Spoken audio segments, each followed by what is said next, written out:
West Coast Cookbook and Speakeasy with Chef Justice Putnam. Netrootsradio.com.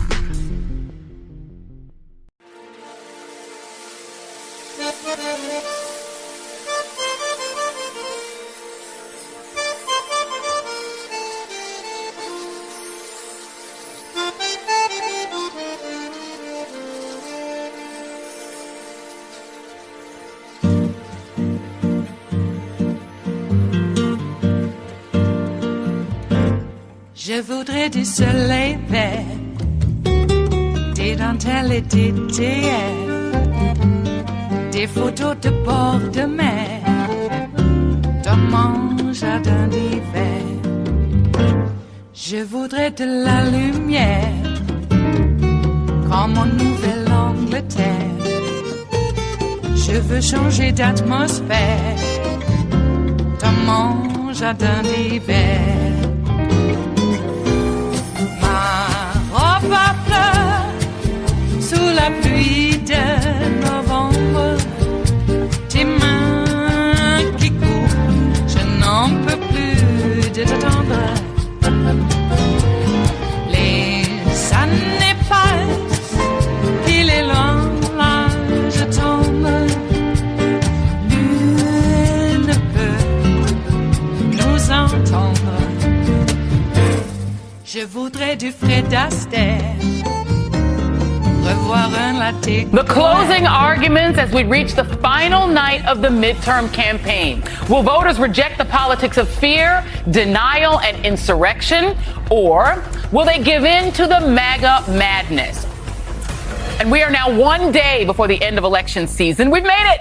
Election Eve. Tomorrow, the last of the voters will line up at the polls. Now, if you live in communities that are predominantly black or brown, the lines will probably be extra long because there will be fewer voting machines for you. And if you're in Georgia, you can't have any water. In Arizona, you'll likely be under the watchful eye of armed insurrectionist red hats. And in Florida, Governor DeSantis, the chosen protector of God's planned paradise, sent on the 8th day of creation, a.k.a. Ron DeSanctimonious, per his previous orange overlord, who now hates him, is laying down the groundwork for election police to arrest you, again, especially if you're black. But I am here to tell you, do not let the fascist goons deter you. That is what they want, to send you home afraid. Defy them. Get in line and stay in line. Voting is your right in this country. At least for now, until Clarence and his fellow right-wing court zealots determine that the white Christian elites in your state legislature own the task of choosing your representation, in addition to having full custody of pregnant people's bodies. But if you're a Republican, tomorrow will be the day that you try to catch up with the more than 4 million vote lead Democrats have racked up in the early voting period, plus the votes cast via absentee voting, which, at least for now, is still legal, even in Arizona. Even using a drop box. Republicans have, though, won one thing, though, ahead of the official election day. They have won the narrative game. They have gamed the media to repeat their red wave talking points by larding the polling averages like 538 and Real Clear Politics with junk polls. One of them was even conducted by a couple of high school kids. It's a gaslighting extravaganza. Since, as elections guru Ron Brownstein put it, RCP is simply a component of the Republican messaging machine. No more, no less. And they have Democrats doing what they do best, fretting and gnashing their teeth and worrying that all is lost. Despite the 53% to 45% gender gap in the early vote in favor of women. You know, the group that's specifically endangered by the loss of Roe versus Wade. And Republicans, well, they've gotten most of the media to repeat the script that they already had in mind long before Samuel Alito, defender of the far-right-wing fanatical MAGA faith, blasted women's rights over their own bodies back to the 19th century, namely crime, gas prices, and inflation. Well, tonight, I would like to read you a non-exhaustive list of the things you will never hear Republicans or most of the media ever mention again after tomorrow, and which you will not hear about again until Donald Trump's 2024 disaster candidacy to try to avoid prison. They are as follows: crime, inflation, and gas prices. Because Republicans, wait for it, do not actually care about any of those things, any more than they actually care about abortion. Hey, Herschel. Nor can they, or Democrats, or Biden, or any politician do anything about those things because two of them are products of corporate greed and one of them is the product of dramatic wealth inequality, economic desperation, social decline, and the easy availability of guns, all of which Republicans are exacerbating in America. And also, crime isn't even up, it's down, especially in blue states. What Republicans do intend to do with power, if they get it, is this. It will be my objective to phase out Social Security, to pull it up by the roots and get rid of it. In my plan, I said we have got to start being honest with the public that what's our plan? Medicare is going bankrupt. Social Security is going bankrupt. Republicans will never lose another election in Wisconsin after I'm elected governor. I am pro-life with exceptions for life of the mother. You should understand her position. It's extremely radical.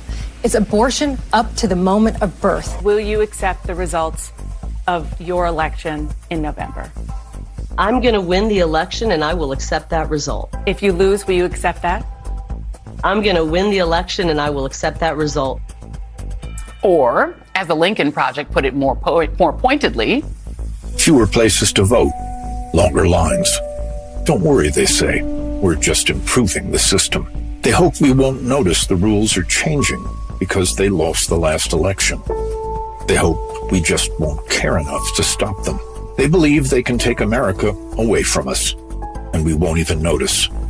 In short, Republicans who have given in fully to the fascist elements of their base are gaming to take the House, the Senate, and as many states as they can in order to nuke democracy so they never have to worry about elections again. You're welcome.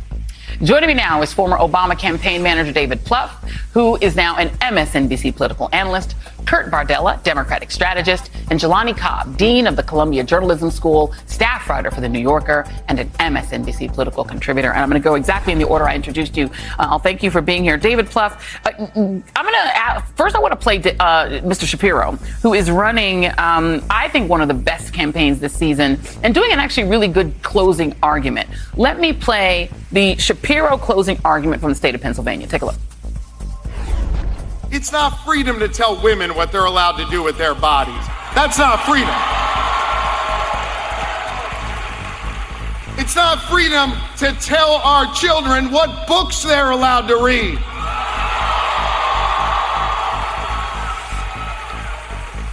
It's not freedom when he gets to decide who you're allowed to marry. I say love is love.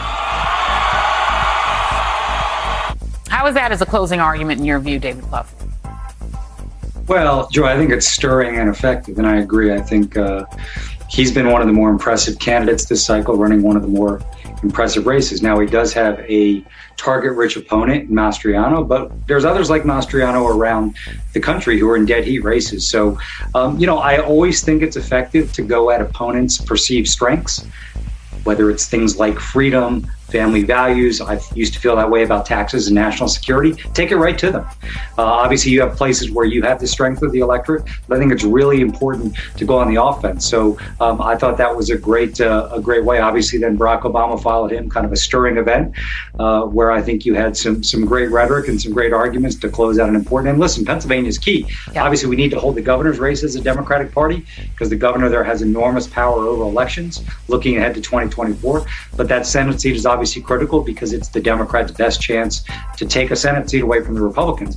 And that just makes the math that much more complicated for the Republicans in terms of getting to 50. Yeah, and I mean, and look, it isn't even, Kurt, a matter of just partisan preference at this point. I mean, one of the two parties has declared that they don't believe elections should count unless they win, right? And that they will ensure, some of them are saying openly, David Fincham, some of the others are saying, oh, no, if we win, we'll never lose another election because we'll just declare ourselves the winner and we'll have the power to do it. And I want to add to that what's going on in Florida because the current governor, Ron DeSantis, is in good position. At this point, I think throw the polls out. Let's not even pay attention to them anymore. But, all of them are in his favor. And he's now gone past doing electioneering and essentially declaring himself, I guess, the son of God. Let me play a little bit of this ad. This was a pretty wild ad because there is a thing on the Republican side about worship, about it not just being about a leader, but about being a God-like leader, which is what they view Trump as. Well, here is somebody who sees himself as the replacement God. Everyone, Ron DeSantis. And on the 8th day, God looked down on his planned paradise and said, I need a protector. So God made a fighter. God said, I need a family man. A man who would laugh and then sigh and then reply with smiling eyes. I mean, if Trump is orange Jesus, I guess he's orange juice Jesus. What the hell, Kurt? Wow. It just goes to show that I think Republicans and Ron DeSantis and those who want to emulate and ultimately replace Donald Trump are just so hypocritical. And I think David's right when he says that Democrats going forward, they need to attack the so-called perceived strengths of these Republicans. It is not godlike to trick immigrants and shuttle them somewhere to make a political statement. It is not godlike to force a 10-year-old rape victim to have a baby. It is not godlike to make fun of and make light of a senior citizen being attacked in his home with a hammer for political vengeance purposes. It is not godlike to do any of these things. Yet Republicans like to wear God and Christianity on their sleeve, yet never embody and never in action actually do anything that can be remotely considered godlike or Christian-like in any way. And I think that we need to start calling them out on that. It is Tuesday, the 8th of November of 2022, and you are in West Coast Cookbook and Speakeasy. I am your chef de cuisine, Justice Putnam. Gunner, the English Bulldog, is our snoozing sous chef. And our daily special is Terrytown Chowder Tuesdays, a small scant dash, a mere pinch of hot smoked Hungarian paprika will make all the difference in the world.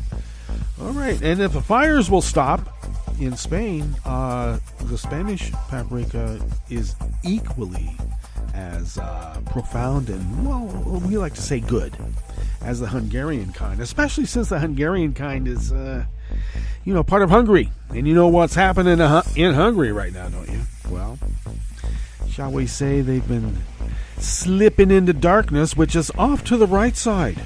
Okay? Just remember that. All right. Well, we apologize here at West Coast Cookbook and Speakeasy and generally the radio station, Netroots Radio, for being off the air right in the middle of Kagro's show yesterday.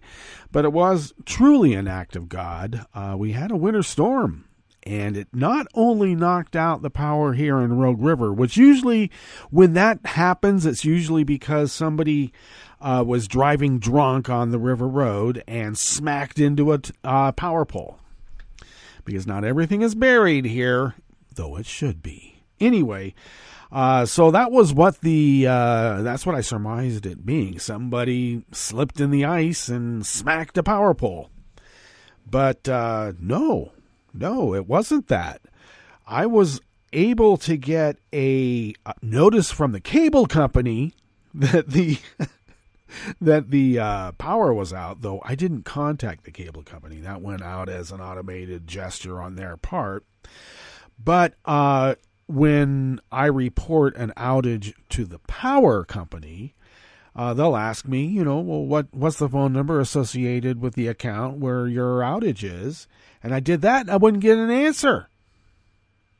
It wouldn't give me an ETA. Oh, yeah, your power's out, and it's going to be like forever and a day. Nothing.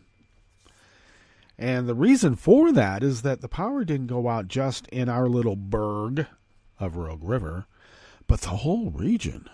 All of Medford was down. So even the power company had their power out. You'd think they'd have generators. But I think they needed time to reboot their modems for their communication capabilities, apparently. Because I did get a notice after some fashion. And so we didn't do a show yesterday, and that's the reason why. And the reason for it is that we didn't have any power. And by the time the power came back on, I apologize. I had some responsibilities to care for my dear old ma. Because, well, that's why I moved here. I would not have moved to sundown town, Southern Oregon, unless family was here. And why did they move here? Because I guess they just didn't look at what the demographics were. I tried to explain to them, the more white people there are, the more crime there is. Stay away. Move into more diverse areas. You'll be happier. But they got a good deal, and so, we kind of, like magnets or moths to the flame, congregate near each other, and that happens to be here in Rogue River, and that's fine. I mean, we can change those demographics quite well. It might take some re-education camps, so to speak. I don't know. Maybe we could call them, what could we call them? Summer camps. Yeah. Explorer clubs. And while you're out exploring, teach them a bit about American civics. The real kind, okay? Like neighborliness that got changed into, you just want to be PC. All the political correctness was asking people to be a good neighbor. And there were always these assholes that never, take care of their lawns. It's just a total mess. Look at their lawns, and they're telling everybody, you can't force me to be a good neighbor. Well, yeah, obviously. Well, look at you. And so that's what PC became, and now it's woke, which is just, what it's code for. Yeah, black people. They want to say the N-word. It's too woke. You know it. They're just dying to say the N-word. And they do. But they like the sort of woke thing because they think it's like turning it back on the black people. All right. If that's not patronizing, I don't know what is. So I tried to make somewhat of a vow only after the fact this morning that maybe I shouldn't be having any kind of election news in the background of my life for a while until later today, because it's not information overload. It's, I don't know, gloom and doom. I'm tired of it. God, I hear this analysis about, all the Democrats wanted to talk about was abortion, and democracy, but everybody wants to know about the economy. Well, all it took would be for one of the pundits there at Morning Joke, for instance, to point out, well, what about the American Rescue Plan? What about the Inflation Recovery Act? Those are good programs that have been pumping money in, and job numbers are up, unemployment's down. Sure, inflation's happening, but that's because of price gouging by these industrialist fascists. I like to call them Burgermeisters. But actually, in the scheme of things, they're even more powerful than the Burgermeisters, so we'll call them, industrial fascist or fascist industrialists. That's what it'll be. Fascist industrialists. And so, pumping in the big bucks, right? And I'm just, I'm tired of it. I think that maybe, we have quite a good voting edge on people who voted early. And I got to tell you, there's a lot of people who weren't able to necessarily vote early, and I think it's going to counteract that so-called red wave. The red mirage, too. So, it would have taken Morning Joke just one of those people sitting at that table to say, yeah, but look at all the stuff that Joe's been doing. It is about the economy. And then I got to hear about this amorphous group of Hispanics who apparently vote in a block.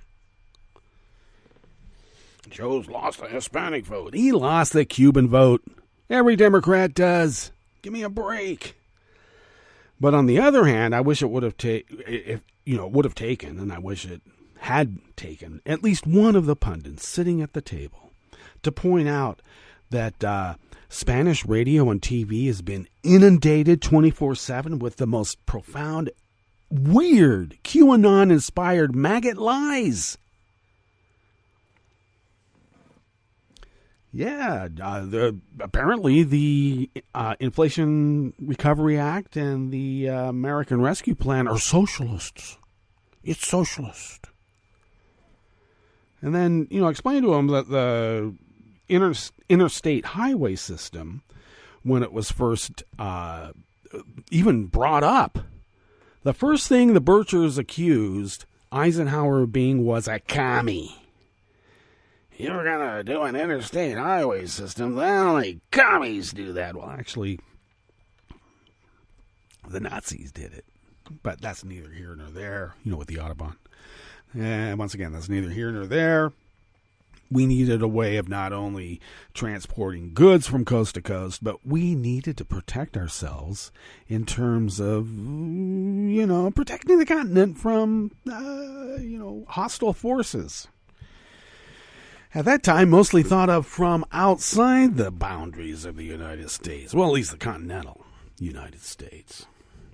So, yeah. If someone could have explained on Spanish and radio and TV that, my gosh, the sidewalk you're walking on is socialist. Oh, it's a socialist sidewalk. I can't walk on the socialist sidewalk. Are people going to really get that bizarre about it? Apparently they will. Because, look at the amount of crazy-ass brainwashing that's going on around here. And we know who's doing it now because apparently, it's not even apparent. It's out in the open. Putin's chef. The guy that runs a catering franchise in Russia. Putin's best friend. They call him Putin's chef. Because he does more than just, cater little hors d'oeuvres. Would you like an hors d'oeuvre? He just came out and said, yeah, well, after all this denial, we have been messing around with your elections, and we did it for Trump, and we're still doing it now. What are you going to do about it? So do you think that the Russians by themselves came up with this whole Q thing? No, it worked hand in hand. Whether it came out organically outside of Russian influence, the Russians know how to manipulate, shall we say, especially when they have assets like Ron Johnson. And yeah, I'm naming names. Used to be Rohrabacher. No one remembers him anymore. See how the memory hole works? Yeah, put it in the memory hole. But everybody remembers that JFK Jr. has risen from the dead and he's actually running the country. Is that how it works? It's hard to keep up with this QAnon BS. Jesus. Anyway, think about it. Is this like mob psychosis? And I mean like the mob of numbers of people who just don't have any independent thought anymore, as Elon Musk would say. To those of you independent thinkers, vote Republican. Yeah, that's independent. God. Ellen is goose-stepping to a different drummer, isn't he? He put up a meme of a Nazi soldier with like pigeons in the back on some cages and said, oh, these ballots got lost or a message got lost or whatever. And it was a Nazi.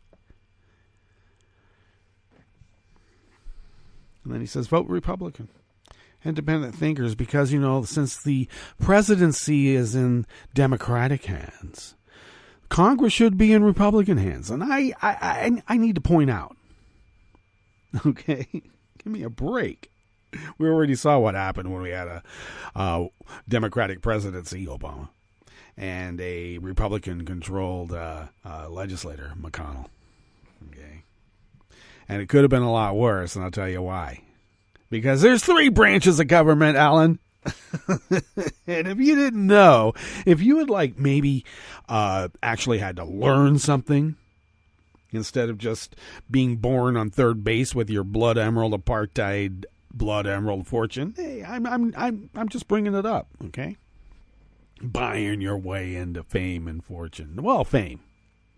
He already had a fortune. Made more. If he had actually studied civics, he'd know that, a Dem White House and a Dem legislature actually equals one Federalist Society Heritage Foundation stacked Supreme Court. Okay, how do you like them apples? Let's put it in a pie.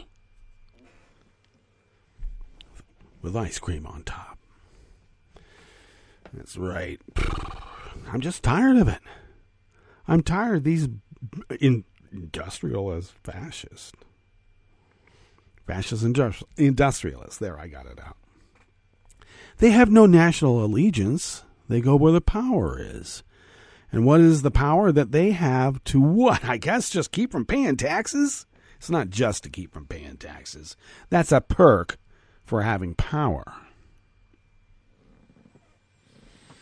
All right. So, nice trick there when we find out that Putin's chef says, yeah, we're effing up right now with your election. And we know that Allen met with the Saudis, and we know that Allen met with the Russians. Did he meet with Kim Jong-un so he could bring some letters from Donnie? I wouldn't put it past him. Of course, they could have lobbed it up, with this, like, one of his SpaceX rockets, landed it right there in Pyongyang.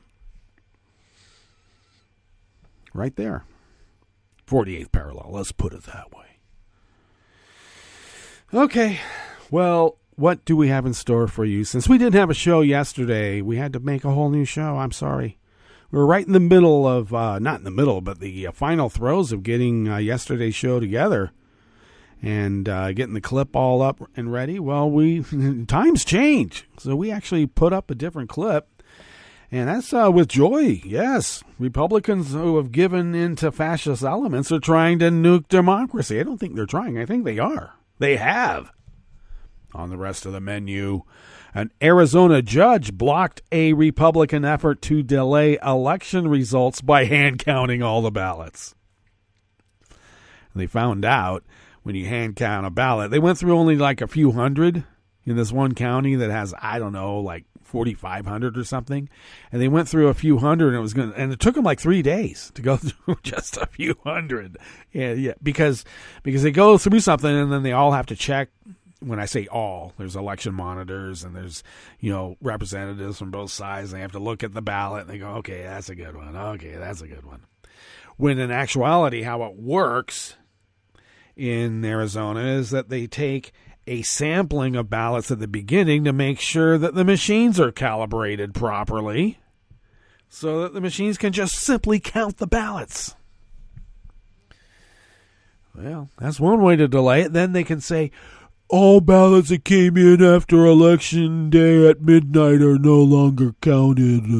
And there's going to be a maggot judge somewhere that says, yeah, that's perfectly okay. All right, well, that got stopped in its tracks so far. The Biden legislation is funding the largest community air pollution monitoring program in EPA history, and that's a good thing. That's economics, and for good air quality, too. I guess some people don't think we should have both. Maybe that's what it is. And the Justice Department has set monitors to 24 states in an effort to ensure compliance with federal voting rights laws in today's elections. And there are maggots right now complaining that DOJ effort to monitor the elections are intimidating their vigilantes, their armed vigilantes. And you know what? That's the point. Mm-hmm. After the break, we move to the chef's table, where Philippine authorities filed murder charges against the nation's top prisons official in the killing of a radio commentator.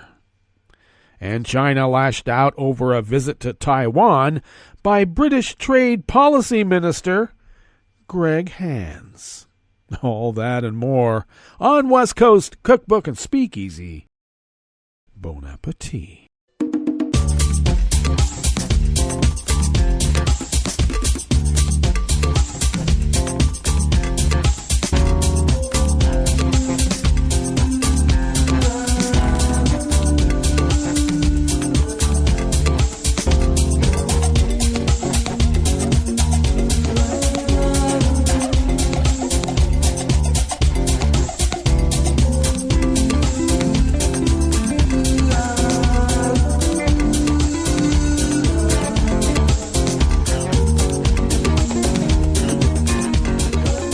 near the bottom of our homepage at netrootsradio.com. To the right of the page is the chat room link monitored by Kelly Lincoln. Thank you, Kelly. To the left of that chat room link across the page there is our Patreon site there at netrootsradio.com.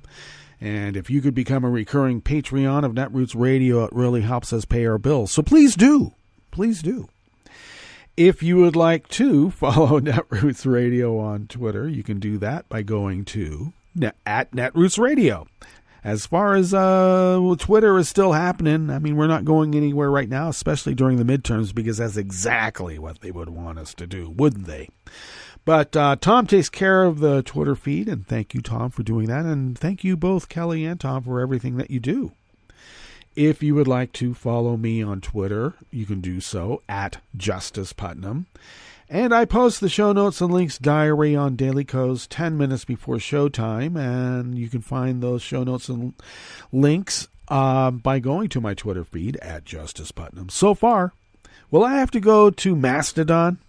We'll have to figure that one out. That's a bit more involved than I have time for at the moment, but we'll see. We'll see what's happening. You know, we are on YouTube and Instagram and Tumblr, and so we are on other platforms already, so who knows? Maybe we'll migrate more to those, but we'll see. Anyway, if you would like to follow the show on Twitter, you can do so at Cookbook West and pick up podcasts by way of Spreaker, Stitcher, TuneIn, iHeart, YouTube, iTunes, etc., etc., etc., etc. Okay, we better get into this first offering here since we burned up a bunch of time here on Election Day 2022. This first offering is out of the Associated Press by Bob Christie. A judge yesterday, Monday, blocked a rural Arizona county's plan to conduct a full hand count of ballots from the current election, a measure requested by Republican officials who expressed unfounded concerns that vote counting machines are untrustworthy. Sounds like a delaying tactic to me, because those delaying tactics have worked for Trump in his criminal and legal woes, though I will say that he did lose 60-plus lawsuits brought against him, or he brought to prove that the election was stolen from him. Over 60 lost. Now, the ruling from Pima County Superior Court Judge Casey F. McGinley came after a full-day hearing on Friday, during which opponents presented their case and called witnesses. An appeal of the judge's decision is likely since today is Election Day. McGinley said the County Board of Soups overstepped its legal authority by ordering the county recorder to count all the ballots cast in the election that concludes on today, Tuesday, rather than the small sample required by state law. The opponents who sued to stop the proposed hand count, a group called the Arizona Alliance for Retired Americans, argued that state law only allows a small hand count of early ballots to ensure the counting machines are accurate. Group members argued that a last-minute change would create chaos and potentially delay certification of the election results, and that is the feature, not the bug, in this reporter's opinion. Cochise County Elections Director Lisa Mara also opposed the plan for the expanded count and testified about how it could delay results and imperil ballot security. Another feature, not a bug, by these maggots. Let's call it what it is. The lawsuit only challenged a full hand count of an estimated 30,000 early ballots, but the ruling went further by blocking hand counts of both the early ballots and those cast on Election Day. Judge McGinley wrote the state election laws laid out a detailed procedure for randomly choosing which Election Day ballots are chosen for the standard hand count.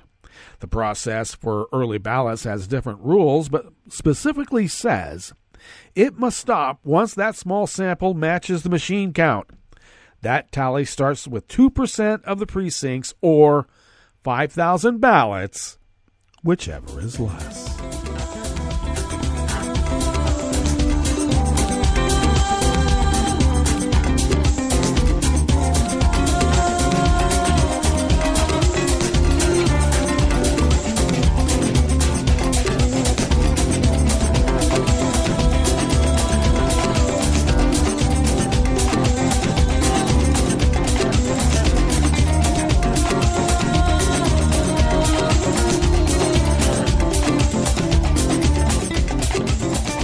Oliver Willis from the American Independent brings us this next offering here in the Bistro Cafe of West Coast Cookbook and Speakeasy, Tarrytown Chowder Tuesdays.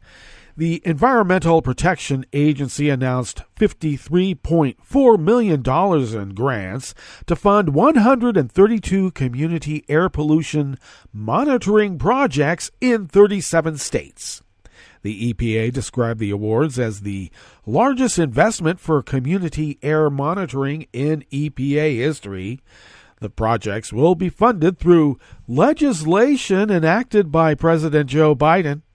$30 million from the Inflation Reduction Act, which he signed into law on August 16th of this year, and $20 million from the American Rescue Plan, which he signed into law in 2021. So there's your economy for you. Both bills passed Congress with only Democratic votes and a tie-breaking vote cast by Vice President Kamala Harris. Yes, the Republicans said, air? You want to breathe clean air? What are you, an elitist? The EPA said the goal of the grants is to fund projects focused on enhancing air quality monitoring, especially, and this is what gets under the chaps of these maggots, especially for underserved and historically marginalized communities. And their argument is, well, why else would we make them underserved and marginalized?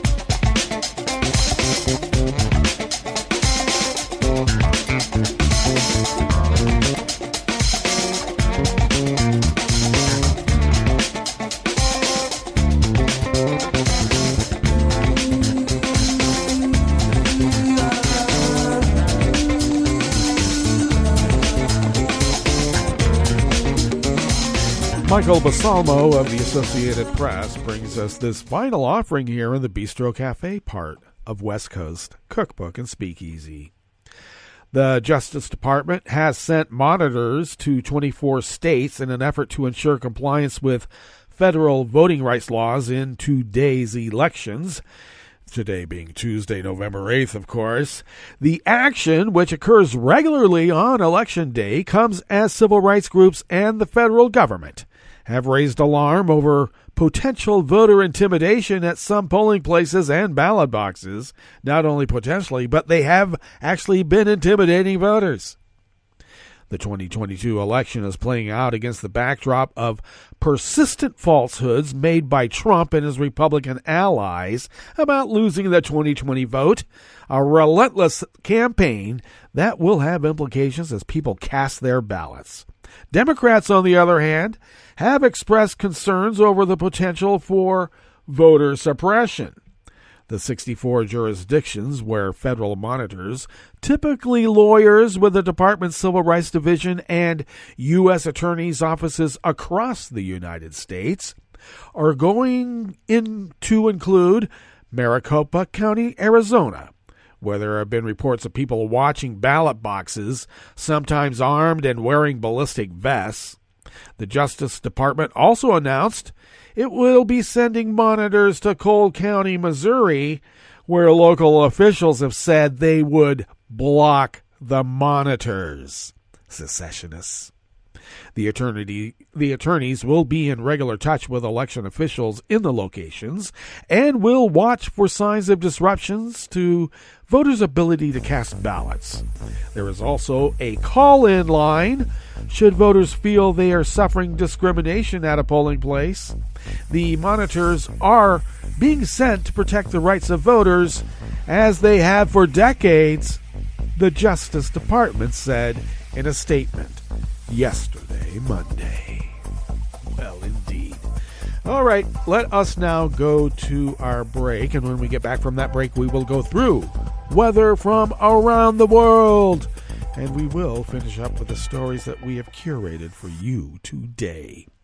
You are listening to West Coast Cookbook and Speakeasy, and we will be right back. You are listening to netrootsradio.com. Please hang up and try again.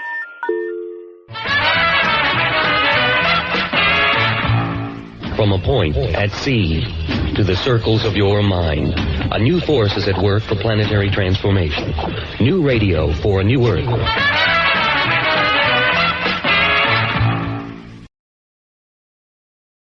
Make sure you're registered to vote. Go to rockthevote.org. Vote for Democrats up and down the ticket. This message, a public service from all the fine people of netrootsradio.com.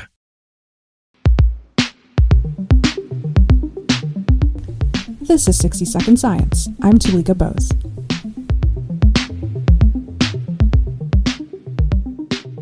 Iranians have been fiercely and relentlessly protesting against their government. This was sparked by the death of a 22-year-old Kurdish woman named Mahsa Amini, who died in the custody of the country's morality police. The demonstrations have been led by young women who refuse to accept restrictive laws like hijab requirements. But authorities have been cracking down with violence, arrests, and with surveillance. I'm here with Sophie Bushwick, our tech editor at Scientific American. Sophie interviewed Amir Rashidi, who is the Director of Digital Rights and Security at Mian Group, an Austin, Texas-based advocacy organization working to improve human rights in Iran. Hey, Sophie. Hi. Sophie, so how did you find this story? I had heard that some protesters in Iran were worried about the government using facial recognition, and I reached out to Amir to just ask him about this technology in particular. But what I learned is that the use of technology for suppression in Iran goes way beyond facial recognition. And in fact, the government is actively trying to create its own nationwide intranet that would be separate from the global internet and allow it to maintain much stricter control over what its citizens can see on the internet. Do you think that has any ramifications in the near future? So within Iran, what I learned is that the government has been interested in this intranet project for a while, but there hasn't been a lot of adoption, in part because people know that the government is really interested in surveillance and censorship. It's not just a matter of creating their own servers. They need their own data centers, and they need their own proprietary apps. They've shut down access to WhatsApp. They don't want people to be communicating with the outside world or to have access to that kind of information. So what they've instead suggested is they're trying to push citizens to adopt nationwide apps and the nationwide intranet. They've done things like making the nationwide intranet cheaper and faster than accessing the global internet. Is Iran taking a page out of anyone else's playbook here? Yes, there are a lot of authoritarian governments that are very interested in the use of technology for surveillance and censorship. In particular, Iran has a technology sharing agreement with China. There's a category of apps called super apps. So an example is WeChat, which is a Chinese app where you can, stream your favorite videos, you can buy tickets, you can chat, you can browse the internet. It's one app that sort of encompasses the whole world of apps that smaller apps might focus on. And there are apps in Iran that are attempting to do the same thing. So the problem with this is that if you, for example, get kicked off of that app, you lose access to your life. Another thing is that if that app is controlled by the government or by a tech company that is willing to do whatever the government says, then they can have very quick access to everything that you're doing online. the concept of having a countrywide intranet instead of using the global internet is not exclusive to Iran either. Russia announced that they wanted to do this, although they haven't actually implemented it on a completely closed basis. It's becoming clear that multiple authoritarian countries want to have their own little islands of internet that would be separate from the global internet.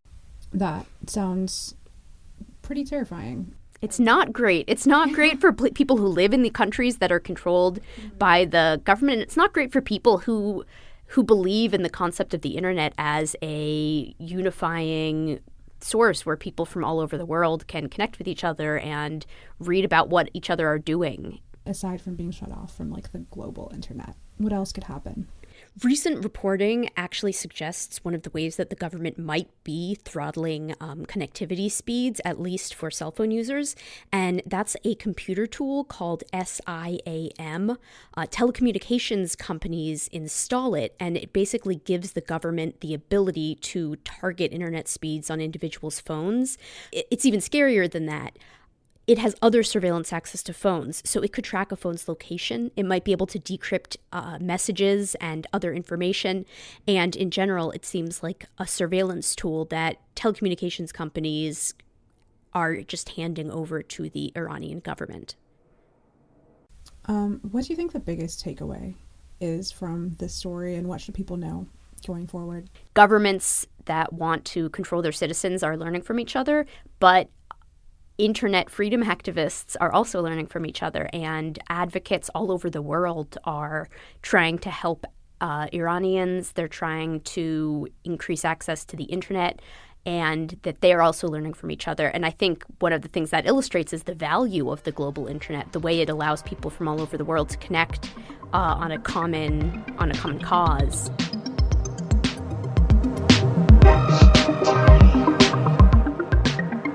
Thanks for listening to 60 Second Science. I'm Talika Bose.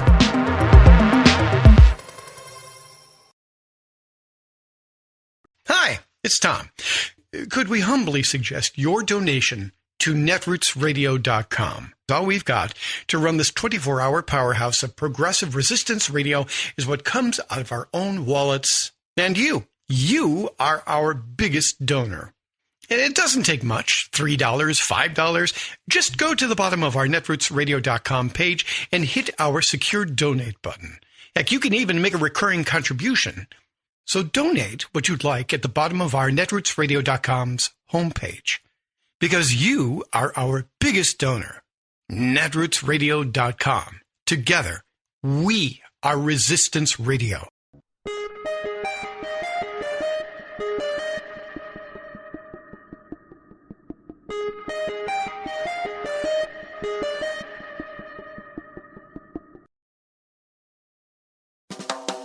Welcome to 60 Second Civics from the Center for Civic Education. I'm Mark Gage. The framers of the Constitution were concerned about two things. First, the emergence of a tyrannical executive in the presidency, and second, a tyranny of a majority in Congress. So they designed a unique and complicated system intended to prevent either forms of tyranny from emerging while still carrying out the responsibilities of a Republican government. To accomplish this goal, the framers created in the Constitution three separate governmental institutions at the national level. They gave each a primary responsibility and the authority and powers necessary to carry it out. They gave Congress the primary responsibility and power to make laws. They gave the presidency the primary responsibility and power to implement and enforce the laws made by Congress. Finally, they gave the federal court system, led by the Supreme Court, the primary responsibility and power to manage disputes over the meaning, implementation, and enforcement of the laws and the interpretation of the meaning of the Constitution. That's all for today's podcast, 60 Second Civics, where civic education only takes a minute.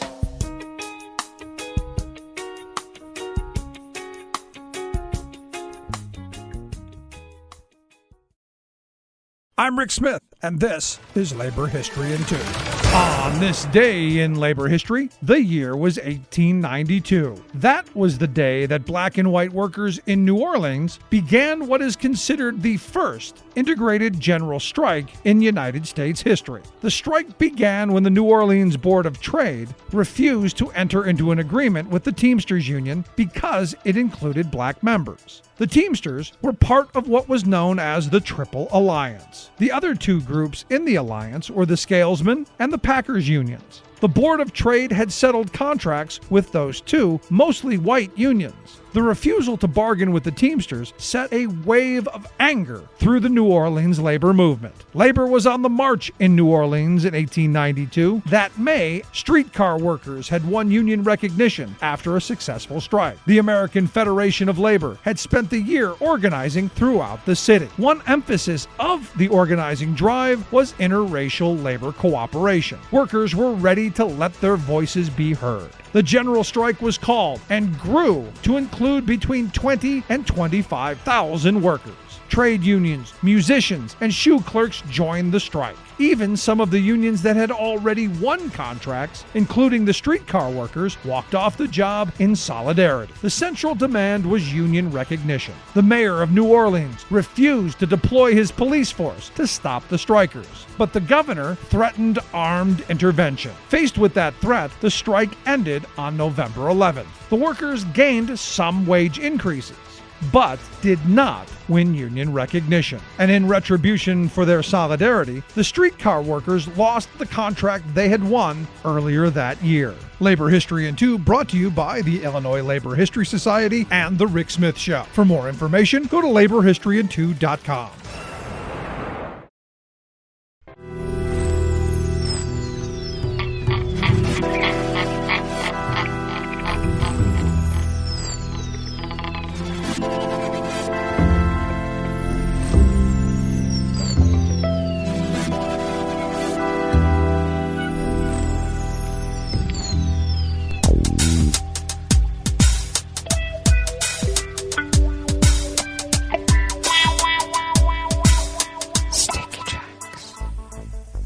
Thank you for accompanying us here to the chef's table at West Coast Cookbook and Speakeasy Tarrytown Chowder Tuesdays. We always begin weather from around the world along the banks of the Rogue River in the Rogue River Valley of Southern Oregon, on the west coast of the continental United States of America, where it is currently 36 degrees Fahrenheit. Brrr! Expecting a high of only in the mid-40s, maybe even cooler than that, though they have discontinued the active winter storm watch, thankfully. Cloudy with occasional showers today. Winds will be light and variable, looking for something around 1/4 inch today. And then showers early tonight and cloudy overnight, lows in the low 30s, winds light and variable, and rain will be bringing about 1/10 to 1/15 of an inch, so we'll see how that goes. Tomorrow, though, we will be getting a high of about 51 with sun and a few passing clouds. Winds will be light and variable, and it looks like we'll have a drying out period for the rest of the week, and then more rain starting next week. Looks like there is no pollen out there bothering anybody, according to the Weather Underground, though the air quality index is moderate for the Rogue River Valley region at 62 parts per million, and I'm sure it's because of wood smoke from people's wood fireplaces. The daytime UV index is at a middle fall low at level 2. That is what happens when the angle of the sun changes. Barometric pressure is falling at 29.69 inches. Visibility is at 7 miles, and relative humidity is at 100%. Weather from around the world is brought to you by a crowd of crowdsourced weather stations that a crowd crowdsources from around the world. London is 55 degrees and sunny. Paris is 64 degrees with light rain. Rome is 68 and fair. Kyiv is 45 and partly cloudy. Kabul is 46 and cloudy. Hong Kong is 72 and partly cloudy. Tokyo is 57 degrees and clear. Sydney, Australia is 64 and fair. San Francisco, California is 48 degrees with rain showers. And New York is 55 degrees Fahrenheit and sunny. And that is weather from around the world, brought to you by a crowd of crowdsourced weather stations that a crowd crowdsources from around the world.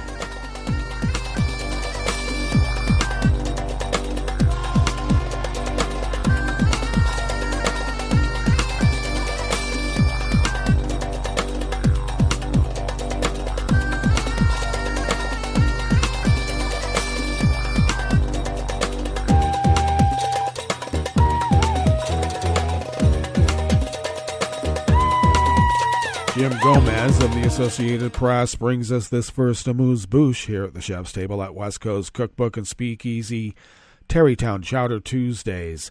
Philippine authorities filed murder charges on Monday yesterday against the top prisons official and an aide, accusing them of masterminding the killing of a radio commentator in an elaborate crime they said showed that the country's prison system had been turned into a criminal organization.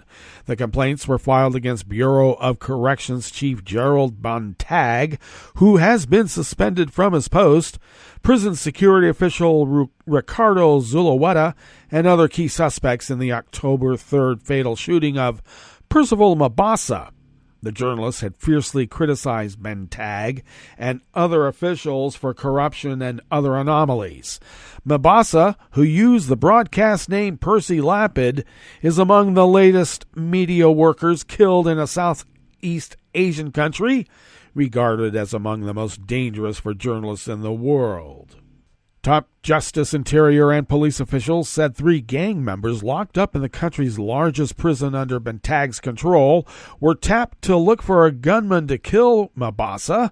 After the killing, however, the gunman surrendered in fear after government officials raised a reward for his capture. He then publicly identified an inmate, June Villamar, who he said was assigned by detained gang leaders to call him and arrange Mabasa's killing.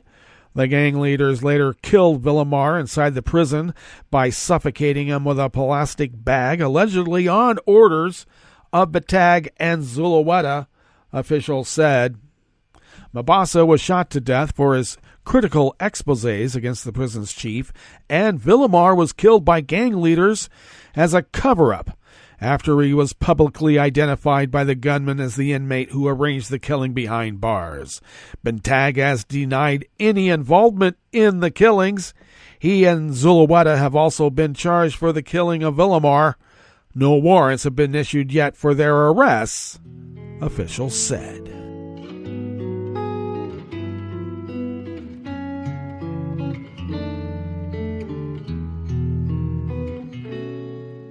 Je te donne, c'est mon amour pour la vie entière.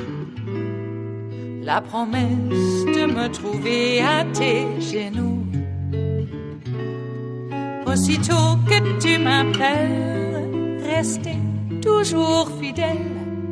C'est tout, c'est tout.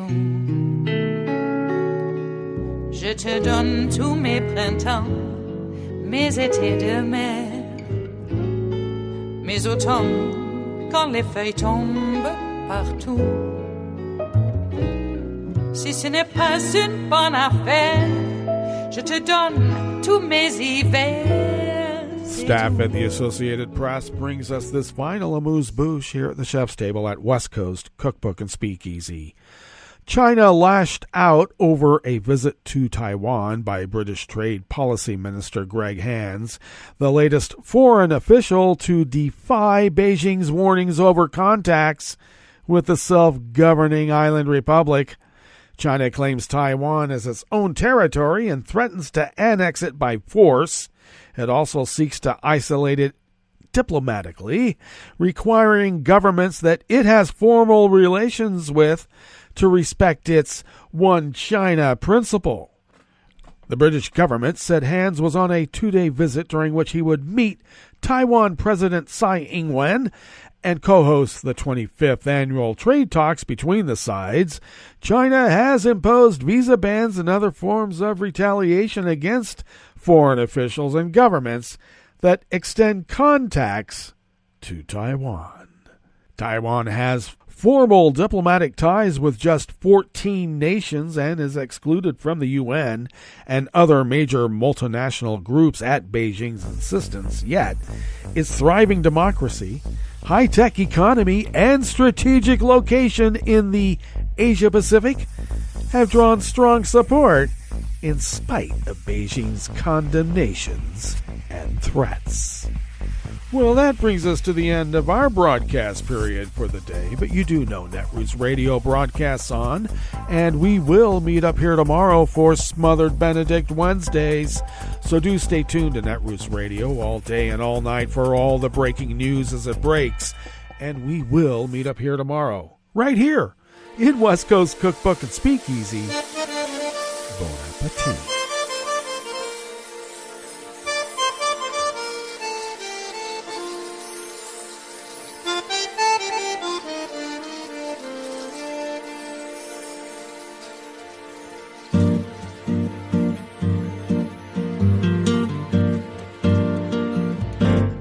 Je voudrais du soleil vert, des dentelles et des théières, des photos de bord de mer, dans mon jardin d'hiver. Je voudrais de la lumière, comme en Nouvelle-Angleterre. Je veux changer d'atmosphère, dans mon jardin d'hiver. Robe à fleurs, sous la pluie de novembre, tes mains qui courent, je n'en peux plus de t'attendre. Les années passent, qu'il est loin, là je tombe. Nul ne peut nous entendre. Je voudrais du Fred Astaire, revoir un latte Goël. Je voudrais toujours te plaire dans mon jardin d'hiver. Je veux déjeuner par terre, comme au long de golfe clair. T'embrasser les yeux ouverts dans mon jardin d'hiver.